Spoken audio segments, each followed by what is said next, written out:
మతానికి మీరు అన్వయిస్తారా? నేను అన్ని మతాలని సమానంగా గౌరవించేవాడిని, ఇస్లాంని గౌరవించేవాడిని, క్రిస్టియానిటీని గౌరవించేవాళ్ళం మేమందరం. సనాతన ధర్మం అని మొత్తుకుంటున్నాం. దేనికి సనాతన ధర్మం అంటే? సనాతన ధర్మానికి ఒకరు ప్రారంభించింది కాదు ఇది. ఒక వ్యక్తో ఒక కూర్చోబెట్టి ఒకరు స్టార్ట్ చేసింది కాదు ఇది. కొన్ని వేలాది సంవత్సరాలుగా అన్ని మతాలని, అన్ని విశ్వాసాలని అలింగనం చేసుకున్న నేల ఇది. అలా దగ్గర తీసుకున్న ఈ నేల మీద ఇలాంటి అపవిత్రం జరిగితే, రిపీటెడ్గా జరిగితే, ఒకసారి కాదు, 2 సార్లు కాదు, రిపీటెడ్గా జరిగితే ఇప్పుడు కూడా మాట్లాడకూడదంటే అది తప్పు చేసిన వాళ్ళం అవుతాం.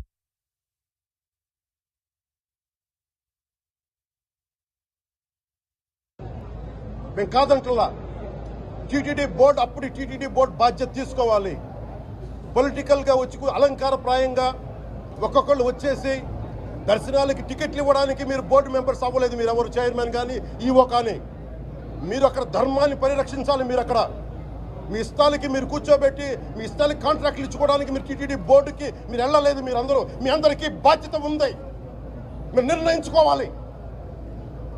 ఎవరికి కోపాలు రావు, ఎవరికి వేదన రాదు, ఎవరికి బాధలు రావంటే కుదరదు. వస్తాయి బాధలు, వేదన ఉంది, మాట్లాడతాం. మర్చిపోకండి ఎవరు.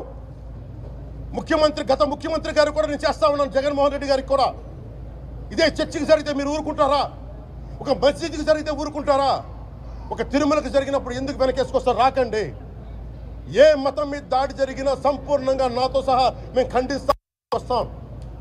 ఇస్లాం మీద దాడి జరిగితే మేము మాట్లాడతాం, క్రిస్టియానిటీ మీద దాడి జరిగితే మేము మాట్లాడతాం, హిందూ ధర్మం మీద, సనాతన ధర్మం మీద దాడి జరిగితే కూడా నేను మాట్లాడతాను.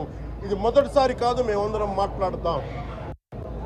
ఇది ప్రాథమిక హక్కు. ఇది పరస్పర విశ్వాసాలను గౌరవించుకోవడం చాలా చాలా అవసరం. ఇది అందరికీ తెలియజేస్తున్నాను. ఇది దోషులకి కఠిన శిక్ష పడాలి.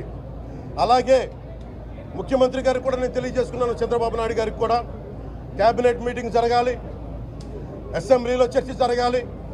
అసలు టీటీడీ ట్రస్ట్లో ఎన్ని అవకతవకలు జరిగినాయి, దీని మీద కూలంకషంగా దీని మీద చర్చలు జరగాలి. అలాగే నిన్న అందరూ మీడియా పెద్దలు కూడా అడుగుతూ ఉన్నారు, అధిపతులు, పత్రికాధిపతులు కూడా అడుగుతూ ఉన్నారు, మీడియా వారు కూడా అడుగుతున్నారు, దీన్ని సిబిఐకి తీసుకెళ్లాలా లేదా అనేది.